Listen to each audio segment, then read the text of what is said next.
हे what's up guys, welcome back once again. तो क्या हो अगर एक अकेली लड़की 5 अनजान मर्दों के बीच रेगिस्तान में फंस जाए, बिना खाना पानी के वो कैसे वहां सरवाइव करेगी, चलिए जानते हैं।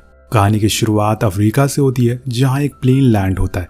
साथ ही ग्रेस भी, उसे यहां से जोहान्सबर्ग के लिए नेक्स्ट फ्लाइट लेनी है। पर तभी वहां अनाउंसमेंट होती है कि जोहान्सबर्ग जाने वाली नेक्स्ट फ्लाइट कुछ टेक्निकल कारणों की वजह से 1 दिन के लिए डिले हो रही है। सभी पैसेंजर के लिए एक होटल बुक कराया गया है। यहाँ एयरपोर्ट पर हम डॉक्टर बॉन्ड को देखते हैं, जो काफ़ी वेल एडुकेटेड लग रहे थे, और साथ ही माइक को भी नोटिस करते हैं, जो वहाँ बैठा हुआ ड्रिंक करे जा रहा है। ग्रेस और बाकी के पैसेंजर रुकने को होटल जाते हैं, जिनमें बॉन्ड और माइक भी शामिल थे। ग्रेस फ्रेश होकर बैठी थी कि थोड़ी देर में बॉन्ड और उनके साथ मिस्टर ग्रिम ग्रेस के रूम के बाहर दस्तक देते हैं।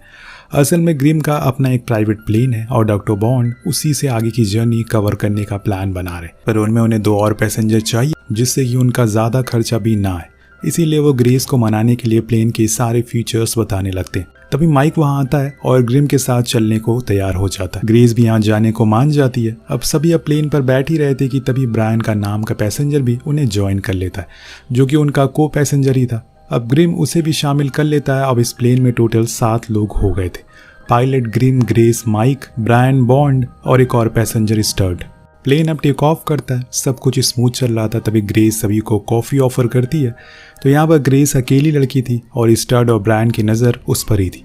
अब रात हो जाती है। ग्रिम अपने कंपास से कुछ अजीब चीज़ नोटिस करता है। धीरे धीरे करके उनके सामने धूल और मिट्टी का एक बहुत बड़ा तूफान खड़ा हो जाता है, जिससे इनके प्लेन की खतरनाक तूफान जिससे कि इनका प्लेन इस खतरनाक तूफान में फंस जाता है। ऊपर से ये कीड़े इनके प्लेन से टकरा कर मारे जा रहे थे, जिससे उनकी विंडो बुरी तरह से गंदी हो जाती है। वो लोग सामने कुछ ढंग से देख नहीं पा रहे थे कि इतने में इनका फ्यूल भी खत्म हो जाता और प्लेन भी आउट ऑफ कंट्रोल हो जाता है, जिसके बाद सीधा इनका प्लेन रेगिस्तान में क्रैश करता है। सभी किसी तरह से प्लेन से अपनी जान बचा कर निकलते हैं। माइक सबसे आखिर में निकलता है और इस दौरान उसका पैर भी इंजर्ड हो जाता है।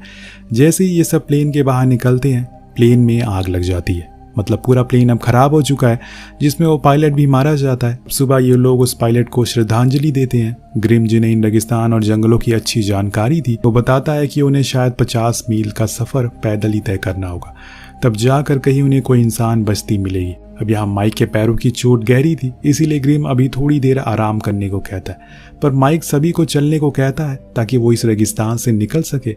इधर स्टर्ड और ब्रायन प्लेन से टूटे फूटे सामान से एरो के निशान बना देते हैं, ताकि अगर कोई प्लेन यहाँ से गुजरे तो उन्हें इंसानों के होने का संकेत मिल सके। अब सभी पैदल चलना शुरू करते हैं, किसी मदद की उम्मीद में। पर माइक के इंजर्ड होने की वजह से उन्हें बीच बीच में रुकना पड़ता है। और यहाँ वो बबून्स के एक झुंड को भी नोटिस करते हैं। ग्रिम बताता है कि ये बबून्स उनके लिए खतरनाक नहीं है, क्योंकि इन बबून्स ने कभी इंसानों को नहीं देखा, तो ये खुद ही हमला करने से डरेंगे। और इन जानवरों को यहाँ होना उनके लिए अच्छा संकेत है, क्योंकि हो सकता है कि आसपास पानी हो। अब शाम को ये सभी एक जगह रुकते हैं। माइक की हालत यहाँ और भी ज़्यादा खराब हो रही थी। तापमान कम होने की वजह से माइक को ठंड लग रही थी, इसीलिए ग्रेव उसे बॉडी हीट देने की कोशिश कर लेती है, जिससे उनकी जान बच सके। नेक्स्ट डे फिर से ये लोग निकल पड़ते हैं और इन्हें रास्ते में कुछ फल मिलते हैं। इतने समय से भूखे रहने के बाद ये फल इन लोगों के लिए किसी अमृत से कम नहीं था। साथ ही उन्हें यहाँ पानी भी मिल जाता है। सभी को रेगिस्तान की इस तपती धूप में राहत का एहसास होता है। फिर सभी यहाँ पर गुफाओं को चेक करने लगते हैं। उन्हें दीवारों पर ड्राइंग दिखती है, जो यहाँ सदियों पहले इंसानों के होने का सबूत थी। बॉन्ड बोलता है कि हो सकता है कि यहाँ उन्हें कोई आदिवासी मिल जाए जो उनकी मदद कर सके। तो ग्रिम बताता है कि वो लोग खतरनाक भी हो सकते हैं। जंगलों में जीवन सर्वाइवल के लिए होता है, इसीलिए किसी अनजान पर विश्वास करना बेवकूफ़ी होगी। खैर, स्टर्ड उन्हें टोकते हुए पहले कुछ खाने का इंतजाम करने को कहता है, इसीलिए वो ग्रिम और बॉन्ड को फल लाने को भेजता है और ब्रायन मीट के लिए जानवरों का शिकार की तलाश में जुट जाता है। इधर स्टर्ड फिर ग्रेस को पानी लाने को बोलता है। फिर हम ब्रायन को देखते हैं, जो अपनी बंदूक के साथ शिकार ढूंढ रहा था। उसका प्लान इन बबून्स को मारने का था और मौका लगते ही अपनी राइफल चलाता है। अब गोलियों की आवाज़ से डर बबून भागने लगते हैं। तब ब्रायन कुछ बबून को मारने में कामयाब रहता है। फिर उन्हीं में से एक को वो खाने के लिए गुफा में ले आता है। वही हम देखते हैं कि ग्रेस अपने बाल साफ कर रही है, क्योंकि उसे अपने गंदे बाल बिल्कुल पसंद नहीं है। तभी स्टर्ड उसके साथ फ्लर्ट करने का ट्राई करता है और देखते ही देखते उसके साथ जबरदस्ती करने लगता है। ग्रेस उसे रोकने की कोशिश करती है, लेकिन वो नहीं रुकता। उसके अनुसार वो ग्रुप का लीडर है और सभी उस पर निर्भर है। अब वो अपनी बदतमीजी जारी रखता है, पर ग्रेस एकदम स्टैचू की तरह कुछ रिएक्ट ही नहीं करती और ये देखकर स्टर्ड गुस्से में आ जाता है और वो उसे छोड़कर चला जाता है। एना वो गुफा में जाने लगता है जहाँ माइक खड़ा था। स्टड उसे कहता है कि उनमें से किसी एक को तो मदद के लिए यहाँ से आगे जाना पड़ेगा, जिसमें ताकत और दिमाग दोनों हो, वरना सभी लोग यहाँ मारे जाएंगे और इस काम के लिए स्टड से बढ़िया कौन होगा। अब सभी उसे अपना ध्यान रखने को कहते हैं। ग्रिम उसे अच्छे से समझाता है कि अकेले कैसे सरवाइव करना है। ब्रायन उसे अपनी टी शर्ट देता है दिन की धूप और रात की ठंड से बचने के लिए, साथ ही अपनी राइफल सुरक्षा के लिए। स्टड अपने साथ 2 डब्बों में पानी ले लेता है जो शायद 10 दिन उसके लिए चल जाएगा, और अब बस उसे पश्चिम की ओर बढ़ते रहना है जब तक कोई मदद ना मिल जाए। रात को ये सारे एक साथ बातें करते हैं। ब्रायन पूछता है कि क्या वो इन बबून्स को खा सकते हैं। ग्रिम बोलता है कि वो खा तो सकते हैं, पर ये बबून्स बहुत हद तक इंसानों की तरह होते हैं, इसीलिए इन्हें खाना उनके लिए मुमकिन नहीं होगा। फिर ब्रायन पूछता है कि बबून्स क्या खाते हैं, तो ग्रिम बताता है कि बबून्स ने हमसे कई ज्यादा अच्छे से रेगिस्तान को अडॉप्ट कर लिया। पर ब्रायन टोकते हुए कहता है कि वो इन बबून्स से बेहतर है क्योंकि उसके पास ये बंदूक है जिससे आसानी से वो इनका खात्मा कर सकता है। वो एक एक करके सब बबून्स को मार डालेगा क्योंकि ये बबून्स भी उनके दुश्मन हैं। इस सर्वाइवल में इन बबून से ज़्यादा ज़रूरत हम इंसानों को है। इनफैक्ट ये बबून्स भी इंसानों की तरह अपनी दुनिया चलाते हैं। इनका भी राजा होता है जिसके पास हर चीज़ का अधिकार होता है। फीमेल्स को सिर्फ स्ट्रॉन्ग बबून्स ही जीत सकते हैं। ब्रायन को इन बातों से ग्रिम समझ गया था कि उसका हंटिंग इंस्टिंक्ट बहुत ही स्ट्रांग है और वो भी बबून्स की तरह सर्वाइवल के लिए कुछ भी कर सकता है। तभी ग्रेस भी बोल पड़ती है, शायद वो इन्हीं जंगलों से बिलोंग करता है। ग्रिम को शक होता है कि कहीं ग्रेस ब्रायन को पसंद तो नहीं करने लगी है। अगर ऐसा है तो यहाँ मुश्किल खड़ी हो सकती है क्योंकि वो अकेली लड़की है और यहाँ 3 और जवान लड़के हैं।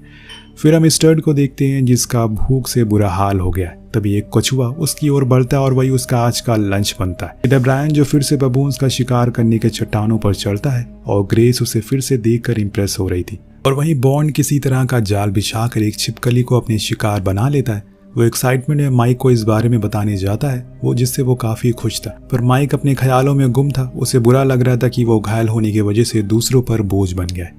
बॉन्ड भी उसकी फीलिंग समझ जाता है। देन माइक गुफा के ऊपरी हिस्से में कुछ खोजबीन करने लगता है, इसी उम्मीद में कि वो भी कुछ खाने को ढूंढ लेगा। तभी उसे कुछ बिच्छू दिखाई देते हैं, पर इस तरह वो आगे बढ़ता है जहां उसे ऑस्ट्रिच के अंडे दिखाई पड़ते हैं जो शायद उनके काम आ जाए। इधर बाहर ग्रेस ब्रायन को स्केलेटन के बारे में बताती है और उसे आगे से शिकार करने के लिए रोकती है। उसकी बातों से ब्रायन को समझ आता है कि ग्रेस भी उसे लाइक करती है और वो ग्रेस को किस करता है, उसके करीब जाता है। ग्रेस पूछती है क्या वो उसे प्यार करता है, जिसका जवाब ब्रायन ना में देता है और इस बात से ग्रेस उसे खुद से दूर कर देती है। वहीं ग्रिम, बॉन्ड और माइक ऊपर की गुफा से ऑस्ट्रिच के अंडे निकालते हैं जिसे वो लोग आसानी से पानी इकट्ठा करने में मदद मिलेगी। अब माइक, ब्रायन और बॉन्ड तीनों शिकार करने के लिए निकलते हैं। माइक और डॉक्टर बॉन्ड जानवरों को डिस्ट्रैक्ट, और एक वक्त पर ब्रायन उन्हें शूट करता है पर उसकी बंदूक काम नहीं करती। जाम होने की वजह से वो चलती नहीं, पर किसी तरह से एक जानवर को वो घायल कर लेते हैं। अब बस उन्हें इसे खत्म करना था किसी भी तरह से। तीनों मिलकर उसे चारों ओर से घेर लेते हैं और फिर एक साथ उस पर झपट्टा मारते हैं। आखिर में माइक और ब्रायन इस जानवर की सींग पकड़कर काबू कर लेते हैं और उसे मार डालते हैं। अब रात को सभी इसी का मीट पकाकर खाते हैं। ब्रायन अकेले बाहर आकर लेटा होता है तो ग्रेस उसके पास आती और लास्ट टाइम के लिए माफी मांगती है। ब्रायन उसकी माफी एक्सेप्ट करता है और दोनों यहाँ साथ में अच्छा टाइम बिताते हैं। अगली सुबह हम फिर से स्टड को देखते हैं जिसकी हालत और ज्यादा खराब हो चुकी है। उसका पानी खत्म हो चुका है। तभी उसे एक गधा दिखाई पड़ता है। स्टड उसी से बात करने लगता है। वो इस गधे को देखकर काफी खुश है क्योंकि ये गधा किसी का पालतू है, यानी कि जरूर आसपास इंसान है जहाँ से उसे मदद मिल सकती है। अब तो ये गधा स्टड के लिए आखिरी सहारा है। वो उसी के ऊपर चढ़ जाता है, आगे बढ़ता है। आखिरकार उसे एक समुंदर दिखाई पड़ता है और साथ ही एक बोर्ड जिसके ऊपर लिखा था कि ये प्रोहिबिटेड जगह है और जो भी यहाँ पे आएगा उसे सजा मिल सकती है। अब ये देखकर उसे थोड़ा आराम मिलता है कि यहाँ इंसान जरूर होंगे और फिर वो खुद को पानी से गीला करता है थोड़ी ठंडक पाने के लिए, और सच में थोड़ी ही देर में उसे पुलिस वाले देखते। पुलिस को लगता है कि स्टड यहाँ पर डायमंड तस्करी कर रहा है और उसकी तलाशी लेने लगते हैं। स्टड को लगता है कि वो बंदूक के बारे में पूछ रहे हैं, पर पुलिस बताते हैं कि वो बंदूक नहीं डायमंड ढूंढ रहे। उस पर स्टड के पास तो ऐसा कुछ नहीं था, पर इस हालात में उसे अरेस्ट होना मंजूर है। वो उन्हें बताने की कोशिश करता है कि कैसे वो रेगिस्तान को पार करके यहाँ पहुंचा और पीछे 5 और लोग हैं जो रेगिस्तान में फंसे हुए। लेकिन उन पुलिस वालों को स्टड पर विश्वास ही नहीं होता। उन्हें लग रहा था कि स्टड किसी गिरोह का हिस्सा है और वो भी बिछड़ चुका है। तो वो उन्हें फिर से एक्सप्लेन करने की कोशिश करता है कि उनका प्लेन बीच रेगिस्तान में क्रैश हो गया। लेकिन पुलिस को लग रहा है कि वो बस कहानियां बना रहा है और फिर उसे मानने लगते हैं। पर अब स्टर्ट को कम से कम बचने की उम्मीद तो है। इसी बीच माइक ब्रायन और ग्रेस की करीबियां नोटिस कर लेता है। फिर ग्रेस बॉन्ड और ब्रायन को पानी भर के देती है क्योंकि दोनों शिकार पर जाने वाले थे। यहाँ ब्रायन बॉन्ड को स्टर्ट की तरफ अकेले आगे जाने को कहता है ताकि वो मदद ले सके। बेसिकली उसे लग रहा है कि बॉन्ड उनके ग्रुप में कुछ परेशानियां ना कर दे, उल्टा उनके रिसोर्सेज खत्म कर रहा है वो, इसीलिए बॉन्ड का यहाँ से दूर चले जाना ही बेहतर है। बॉन्ड भी ये समझ गया है पर वो मना करता है कि वो ये नहीं कर पाएगा, उनमें इतनी हिम्मत और ताकत नहीं है। पर ब्रायन उन्हें फोर्स करता है कि उन्हें जाना ही पड़ेगा क्योंकि वो किसी और को नहीं भेज सकता। माइक का पैर सही नहीं है, ग्रिम बूढ़ा हो चुका है और ब्रायन खुद का प्रोवाइडर है जो शिकार करता है। अगर वो चला गया तो बाकी की ज़रूरतें कौन पूरी करेगा, और ग्रेस तो एक लड़की है, उसे भेजना तो सवाल ही नहीं पैदा होता। और लास्ट में बचा बॉन्ड, इसीलिए उसे जाना ही पड़ता है। बॉन्ड अभी भी मना कर रहा था पर ब्रायन उन्हें अपनी राइफल से डराता है और मजबूरी में आकर बॉन्ड को वहां से जाना पड़ता है, जबकि वो जानता है कि वो अकेले सरवाइव नहीं कर पाएगा। अब ब्रायन वापस आकर ग्रेस को ये बताता है कि बॉन्ड अचानक से अजीब सा बिहेव करने लगा है और अपनी मर्जी से रास्ता ढूंढने के लिए चला गया। उसने उसे रोकने की भी कोशिश करी लेकिन फिर बॉन्ड ने उसे मारने के लिए पत्थर उठा लिया, इसीलिए वो उसे रोक नहीं पाया। ये सब माइक भी सुन रहा था पर उसे ब्रायन की बातों पर विश्वास नहीं हो रहा था क्योंकि वो जानता है कि बॉन्ड इतना बहादुर तो है नहीं कि अकेले निकल जाए। अब ब्रायन फिर से अकेले बबून्स का शिकार करने चला जाता है। उसकी हरकतों से ऐसा लग रहा था कि मानो उसके जीने का मकसद ही शिकार करना हो। यहाँ का राजा वो बनना चाहता है, तभी वो हर दिन चीज़ें धीरे धीरे अपने कंट्रोल में ले रहा है। नेक्स्ट डे ब्रायन ग्रिम के साथ वापस प्लेन की तरफ जाता है ताकि कुछ ज़रूरत का सामान वहाँ से ढूंढ सके।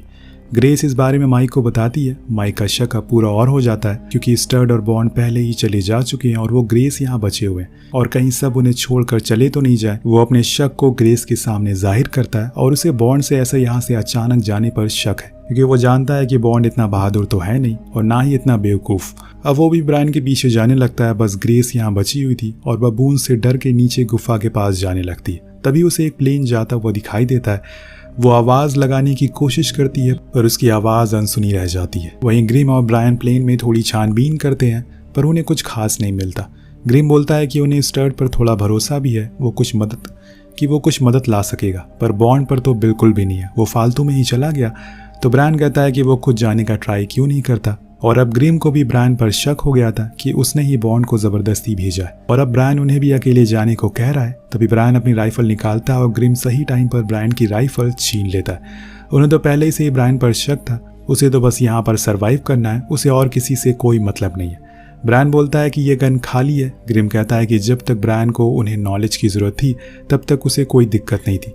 ये सारी बातें सुनकर ब्रायन उन्हें अपनी बातों में डिस्ट्रैक्ट करने लगता है। उन्होंने भी तो सर्वाइवल के लिए राइफल उठा ली है। अब जैसे ही ग्रिम शूट करने का ट्राई करता है तो राइफल नहीं चलती और इतने में ब्रायन उन्हें मारकर बेहोश कर देता है और उनकी बॉडी ठिकाने लगता है। ये सब माइक भी देख लेता है, इसीलिए वो उसे यहाँ से जाने को कहता है।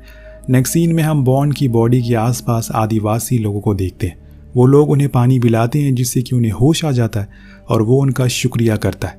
फिर वो आदिवासी जाने लगते हैं लेकिन बॉन्ड उन्हें रोकता है और फिर खुद भी उनके साथ चला जाता है, मतलब उसकी जान बच गई। देन हम देखते हैं कि ब्रायन वापस ग्रेस के पास लौट कर आता है अकेले ही और बताता है कि माइक ने लौटने से इनकार कर दिया और ग्रेस फिर से उसकी बातों पर यकीन कर लेती है।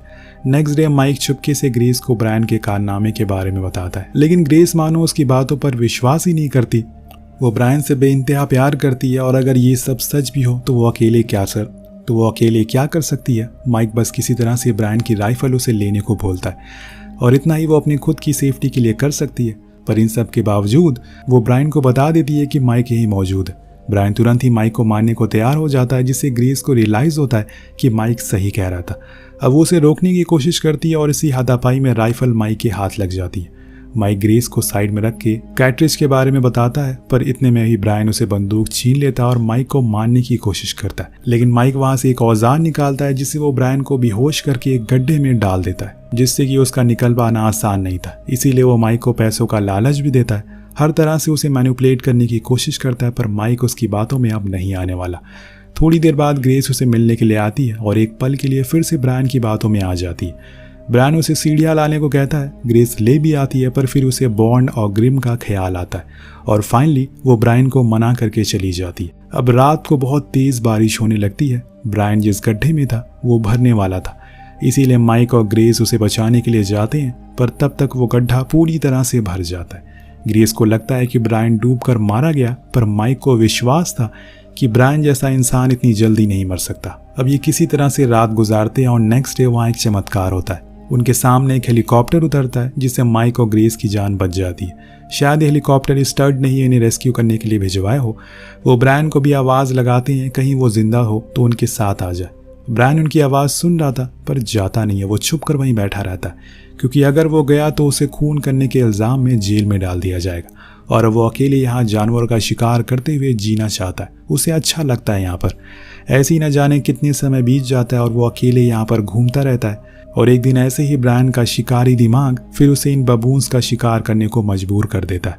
वो एक बबून्स को मार गिराता है पर खुद इतना इंजर्ड हो जाता है कि तभी वहां पर गिर जाता है और फिर उन बबून्स के साथ ही आ जाते हैं और उसकी बॉडी को नोच नोच कर खाने लगते हैं। वो जिसका शिकार पहले करता था और आज उन्हीं का शिकार बन गया।